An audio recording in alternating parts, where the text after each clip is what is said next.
Oke, kita lanjut lagi.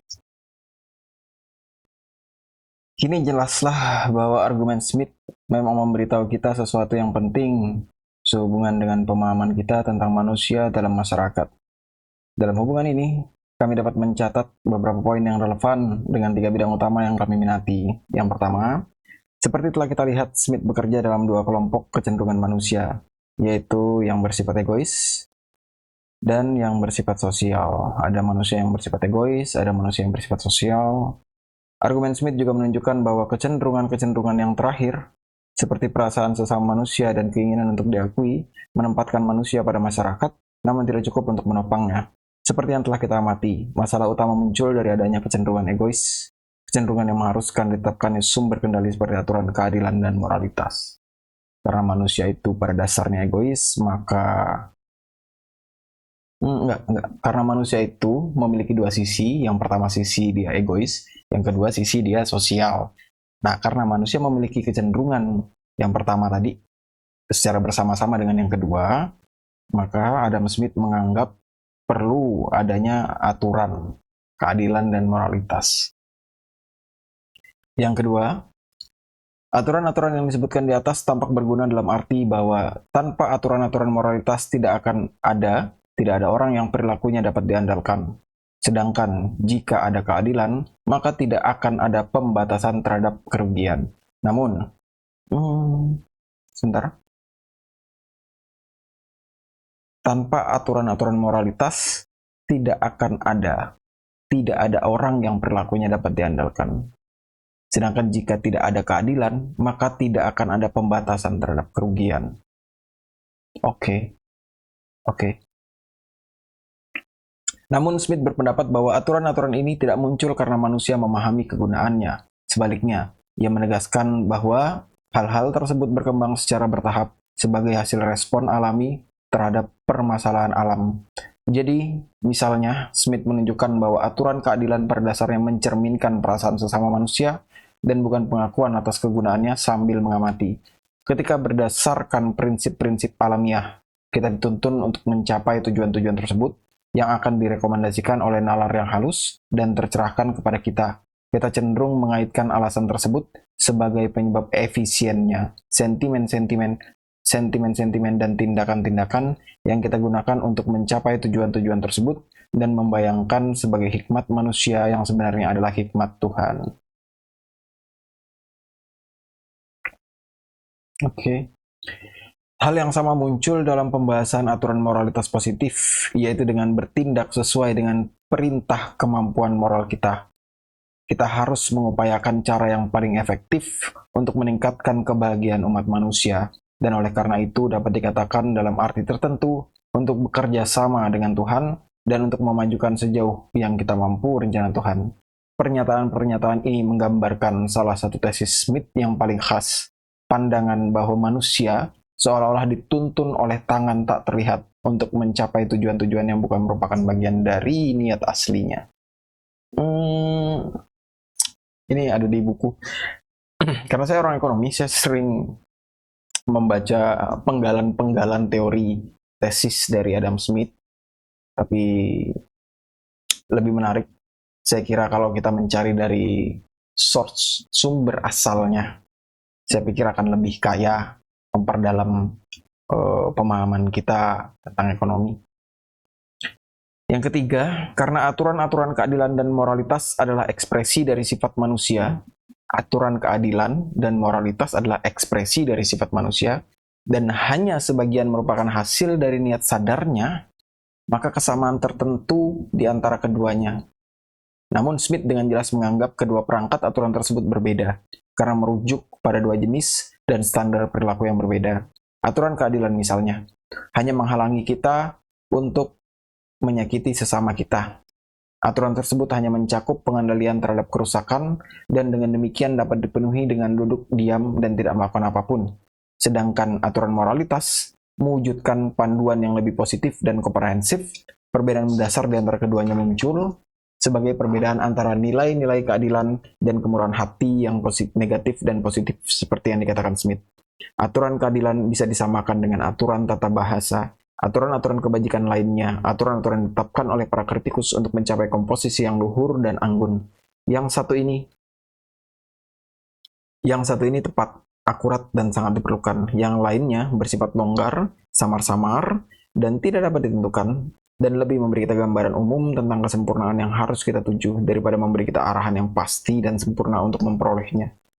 Poin keempat, kini tampak bahwa meskipun kedua perangkat aturan tersebut bermanfaat bagi manusia, bagi masyarakat, keduanya harus disesuaikan dengan tingkat pengalaman sosial yang berbeda-beda jika diterapkan secara terpisah. Misalnya, Smith berargumentasi bahwa ketika manusia bertindak dengan memperhatikan aturan moralitas yang positif dan ketika berperilaku mereka ditandai dengan kemurahan hati dan bukan keadilan, maka masyarakat berkembang dan bahagia. Sebaliknya, bila dipatuhi hanya nilai negatif keadilan, maka kehidupan dalam masyarakat hanya dapat ditandai dengan pertukaran jasa-jasa baik yang bersifat tentara bayaran sesuai dengan penilaian yang disepakati. Sebentar.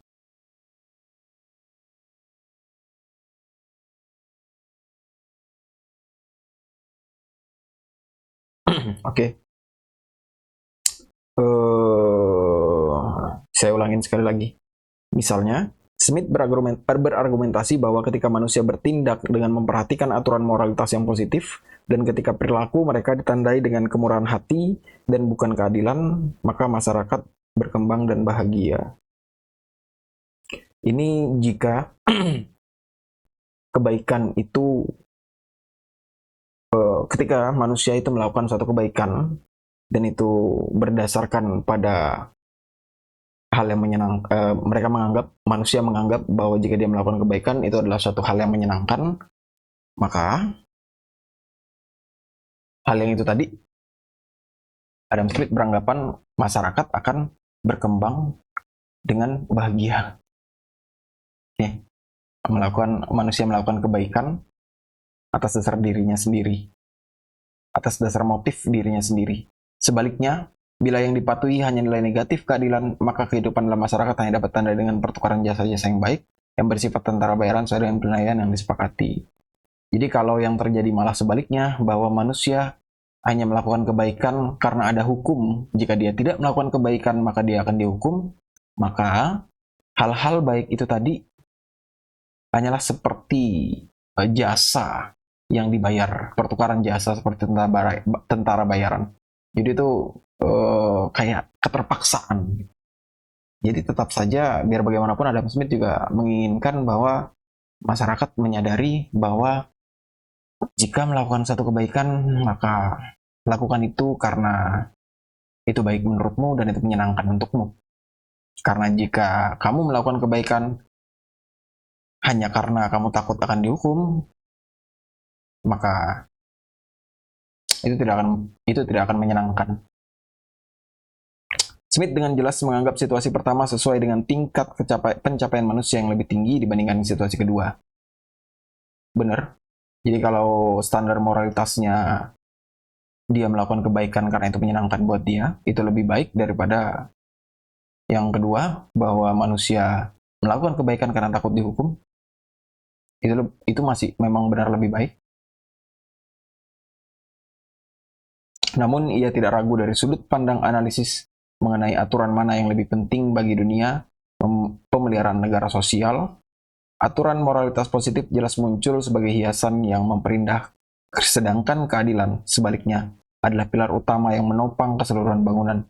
Jika hal ini dihilangkan, tatanan masyarakat manusia yang sangat besar akan segera hancur menjadi atom-atom. Kesimpulan yang baru saja disebutkan sangatlah penting, karena suatu sistem yang mewujudkan aturan keadilan termasuk kesetaraan muncul sebagai kondisi minimum yang harus dipenuhi sebelum masyarakat dapat hidup dan menerapkan satu-satunya hal yang diperlukan untuk mencapai tujuan tersebut dari karya ekonomi Smith, jika bukan karya filosofisnya. Oke, biar bagaimanapun, Adam Smith sendiri, walaupun dia tidak setuju dengan bentuk masyarakat anarkis itu maksudnya tanpa ada hukum, manusia bisa melakukan sesuatu yang baik. Adam Smith menginginkan itu, tapi Adam Smith menyadari bahwa selalu saja manusia itu terdorong oleh egosentrisnya, sehingga bisa jadi walaupun manusia menganggap itu hal yang buruk, tapi tetap saja manusia melakukan itu. Maka Adam Smith mengemukakan sekali lagi bahwa itulah pentingnya hukum.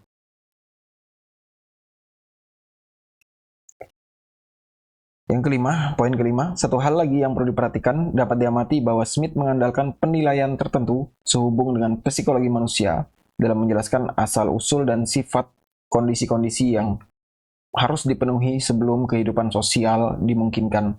Singkatnya, argumen tersebut dirancang untuk menjelaskan fenomena eksistensi sosial, dan dengan demikian berlaku untuk semua masyarakat.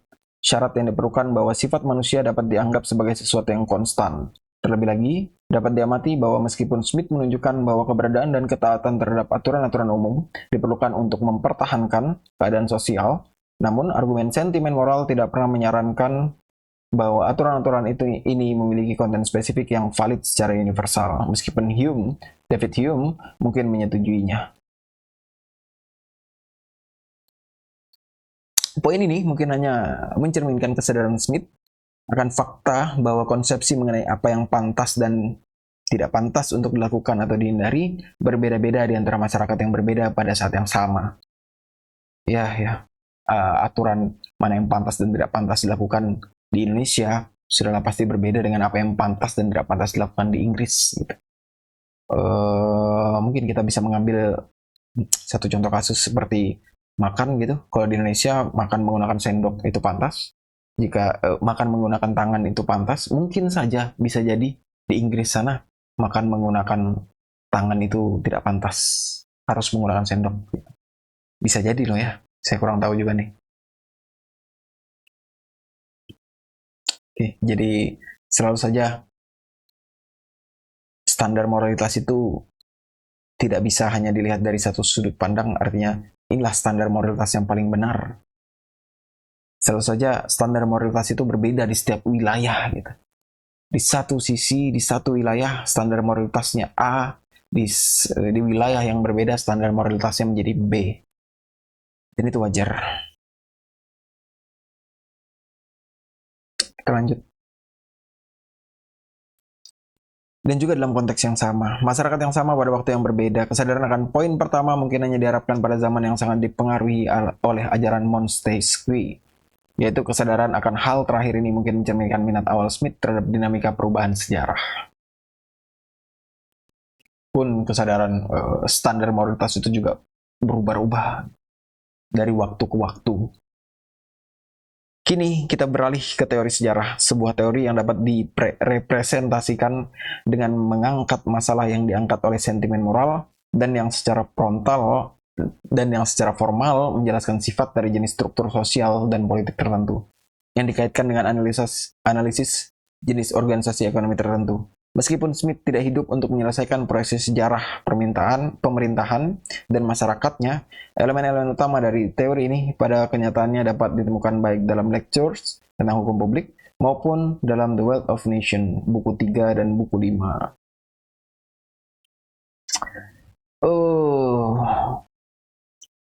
Memang ada keterkaitan ya antara hukum dan ekonomi.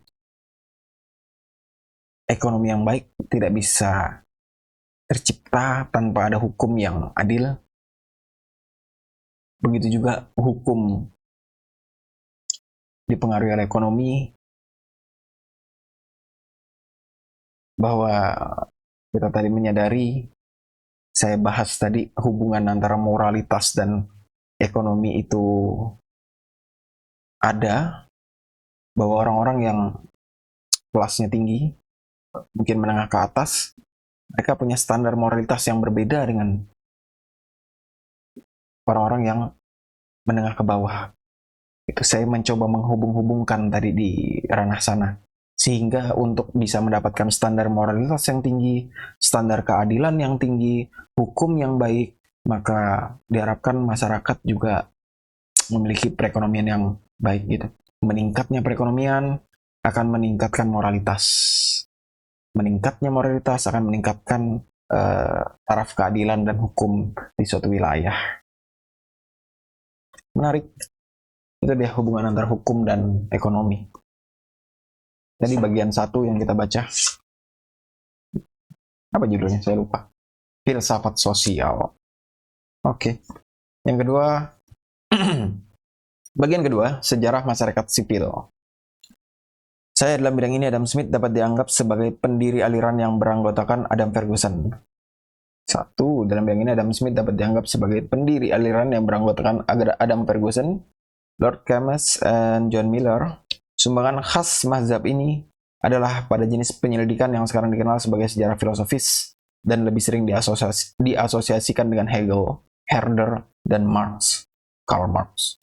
Meskipun praktik besar pertama dalam sejarah filsafat pada abad ke-18 adalah New Science karya G. Vico, pendekatan yang digunakan oleh sejarawan Skotlandia dianggap baru. Sebuah kualitas yang membuat Dugald Stewart mendeskripsikannya sebagai sejarah alami atau teoritis, berbeda dari sejarah ortodoks atau vulgar. Istilah-istilah yang digunakan menyampaikan esensi suatu kajian yang bersifat filosofis atau teoritis karena mengandung tujuan analitis, dan alami karena berkaitan dengan proses perkembangan dari yang kasar ke yang kasar negara beradab.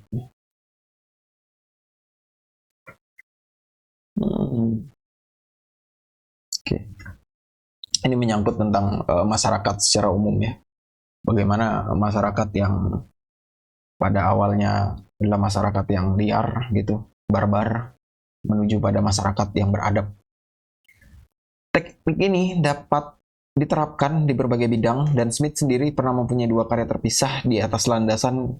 Yang satu adalah semacam sejarah filosofis dari semua cabang sastra, filsafat, puisi, dan kepastian berbicara. Pihak lain selain Smith juga melakukan penelitian serupa, namun mungkin kontribusi yang paling penting dari aliran ini dapat ditemukan dalam perhatian yang diberikan kepada sejarah alamiah masyarakat sipil. Bidang yang mencakup sebagian besar pertanyaan terpisah yang disebutkan di atas dalam memenuhi apa yang David Hume tunjukkan sebagai tugas mulia sejarawan sebagai penggambar keadaan masyarakat. Para anggota mazhab menemukan presiden dan mengakui hutang. Terlepas dari sumber-sumber klasik, karya Rousseau juga mempunyai arti penting, sementara Voltaire telah mengumumkan bahwa tujuannya sebagai sejarawan adalah untuk mengkaji perilaku suatu masyarakat dan mempelajari pikiran manusia. Aku akan menganggap urutan dan suksesi raja serta kronologi sebagai panduanku, tapi bukan sebagai subjek pekerjaanku. Pernyataan ini juga melambangkan tujuan para sejarawan Skotlandia, meskipun Montesquieu lah yang memberikan dorongan paling penting bagi studi mereka, bukan Voltaire. Montesquieu secara luas dianggap sebagai jenius terhebat di zaman sekarang. Esprit dan Louis IX menjadi populer di kalangan teman-teman Smith. Namun, saya tidak bisa memahami ini karena ini terjadi di tahun 1700. Jadi jika ingin memahami ini, maka kita harus melihat ke belakang apa yang terjadi. Tapi saya rasa ini tidak penting karena ini bukan tulisan Adam Smith. Ini adalah komentar dari, saya lupa tadi namanya. Jadi saya kira kita skip dulu bagian ini. Namun, kita lanjut membacanya. Namun, meskipun karya Montesquieu memberikan stimulus yang penting para sejarawan pada umumnya, dan Smith pada khususnya, jauh melampaui ajaran sang guru. Salah satu dari mereka berkata, Montesquieu yang agung menunjukkan jalannya. Dia adalah Lord Bacon dari cabang filsafat ini. Dr. Smith adalah Newtonnya. Perbedaan penting antara penelitian Smith dan Montesquieu terletak pada kenyataan bahwa penelitian Smith menghasilkan analisis yang lebih sistematis sampai batas tertentu. Perbedaan tersebut mencerminkan perbedaan temperamen. Namun dalam konteks sekarang, perbedaan tersebut pada dasarnya berasal dari fakta bahwa Smith menolak peran biasa yang diberikan Montesquieu pada tanah dan iklim, dan lebih memiliki ketergantungan yang lebih besar pada kekuatan ekonomi. Oke. Saya pikir mungkin Montesquieu ini tidak begitu populer. Saya baru dengar namanya di sini. Sehingga perbedaan pandangan antara Montesquieu dan Adam Smith, saya tidak bisa menjelaskan. Mengikuti arahan Smith, para sejarawan sebagai sebuah kelompok menekankan pentingnya kekuatan ekonomi dalam tiga cara yang khas. Pertama, proses perubahan dan perkembangan yang dimulai dari masyarakat primitif pada masa pertama dijelaskan melalui hipotesis bahwa manusia adalah makhluk aktif yang cenderung memperbaiki kondisi material kehidupan.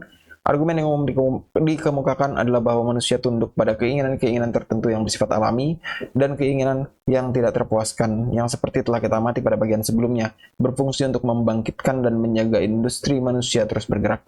Bila kekuatan ini dilepaskan, maka hasilnya adalah pengembangan kekuatan produktif, seperti pertanian atau manufaktur, yang mengarah pada pelepasan dari keadaan primitif dan peningkatan bertahap pada standar kehidupan material. Oke.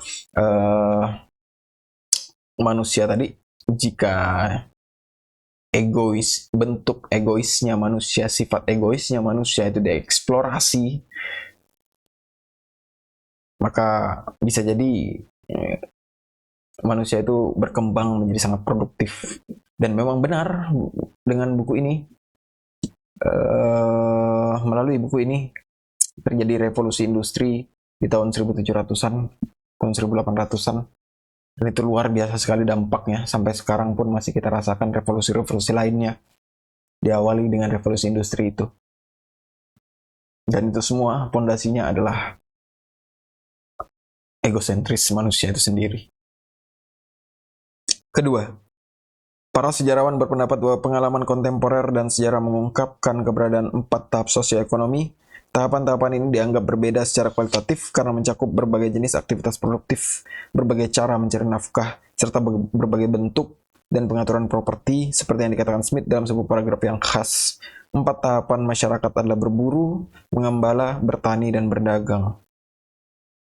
Oke, pada awalnya manusia adalah masyarakat yang berburu, lalu yang kedua adalah masyarakat yang menggembala, lalu bertani, dan yang ketiga lalu berdagang. Menarik. Selain itu dikemukakan bahwa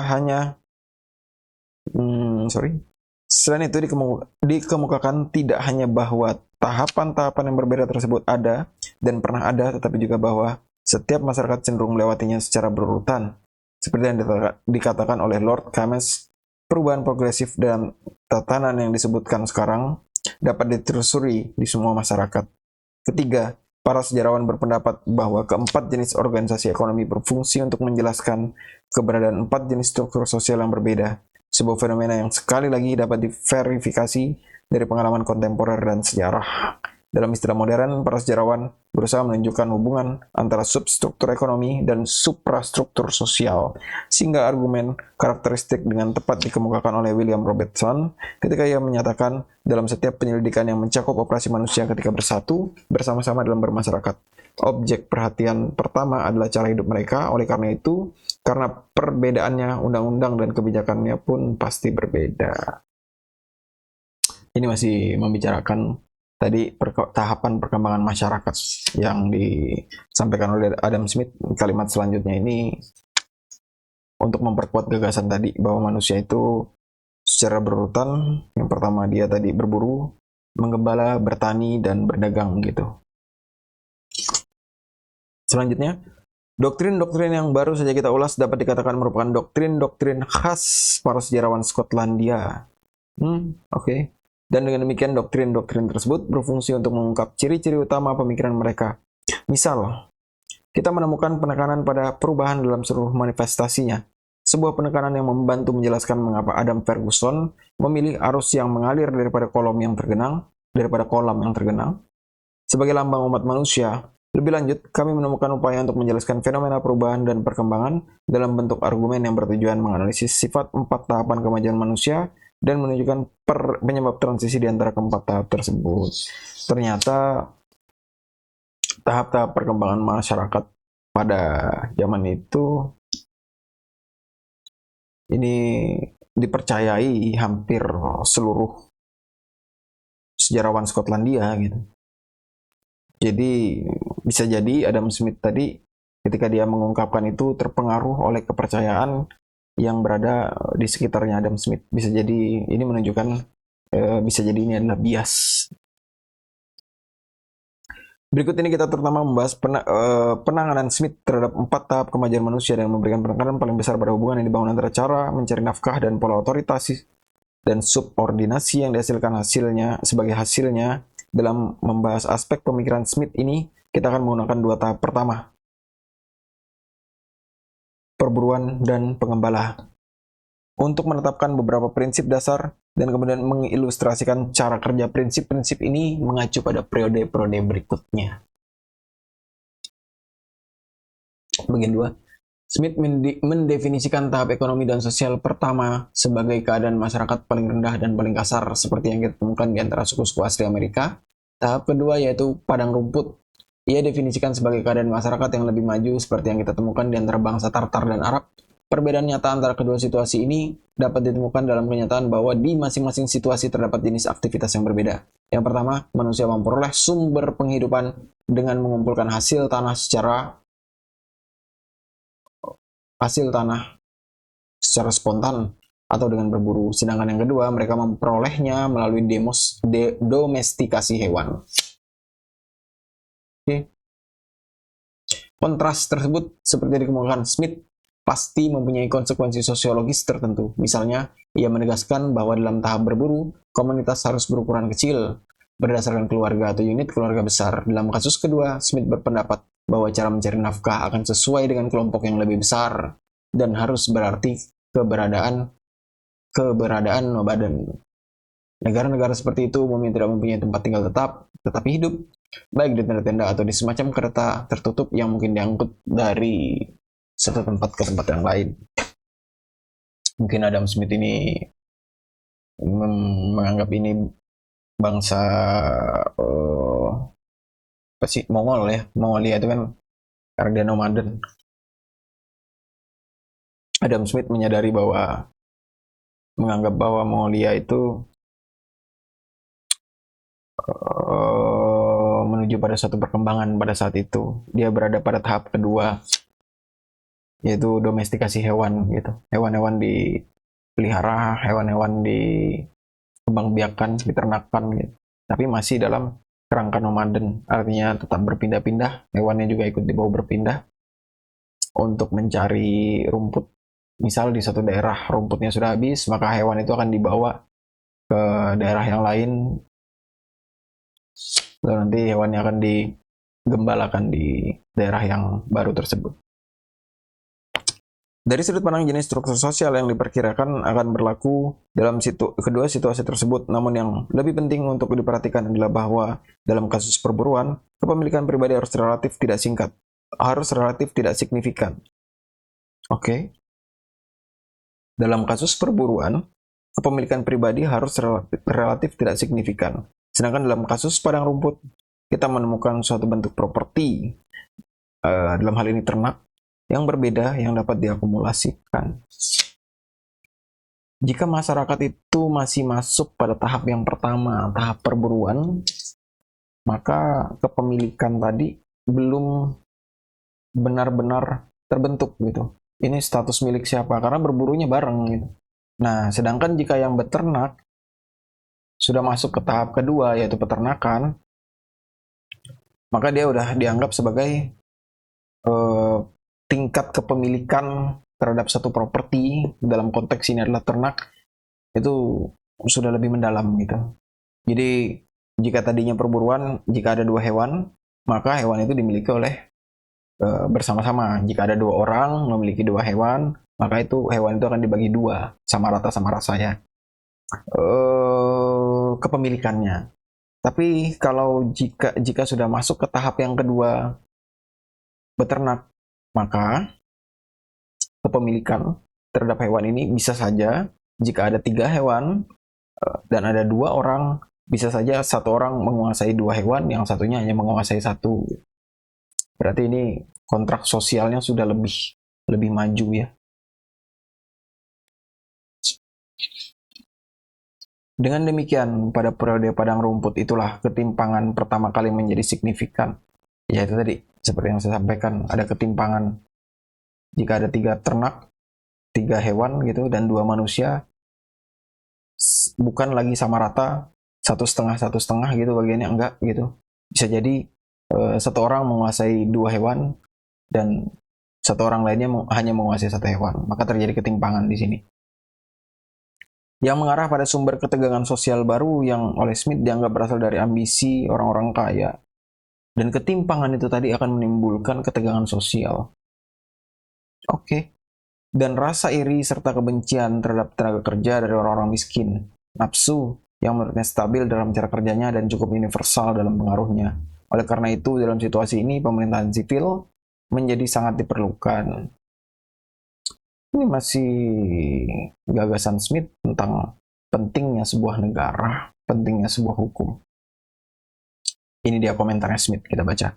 Oleh karena itu, perolehan properti yang berharga dan luas memerlukan pembentukan pemerintahan sipil di mana tidak ada harta benda, atau paling tidak ada yang melebihi nilai 2 atau 3 hari buruh. Pemerintahan sipil tidak begitu diperlukan. Jika semuanya setara, maka pemerintahan sipil tidak diperlukan. Kalau dari gagasan Karl Marx sendiri yang bertentangan dengan Adam Smith, sepertinya mereka punya satu gagasan yang sama, bahwa jika negara sosialis berdiri, pada akhirnya negara itu akan mengantarkan kepada negara anarkisme di mana tidak diperlukannya hukum dan pemerintah. Saya kira menarik. Adam Smith juga berpikiran yang sama dengan Karl Marx. Mungkin suatu waktu nanti kita bakal baca bukunya Karl Marx, tapi kita selesaikan dulu bukunya Adam Smith. Dia menambahkan, pemerintahan sipil sejauh dilembagakan untuk menjamin keamanan harta benda, pada kenyataannya dilembagakan untuk membela pihak kaya dari pihak miskin, atau antara mereka yang mempunyai harta benda melawan mereka yang tidak mempunyai harta benda sama sekali. Wow. Sangat tajam ya. Ini kritik Adam Smith terhadap pemerintahan sipil. Karena seringkali terjadi pemerintahan sipil itu melindungi harta benda si kaya dari si miskin. Jika si miskin mengambil harta si kaya tanpa sepersetujuan si kaya, maka itu dianggap mencuri dan itu dianggap melanggar hukum. Dari sudut pandang ini, berarti Adam Smith menganggap bahwa seringkali pemerintahan itu terbentuk dengan tujuan untuk melindungi kepemilikan si kaya dari keinginan si miskin untuk menjadi sama seperti si kaya. Saya kira ini untuk dicatat.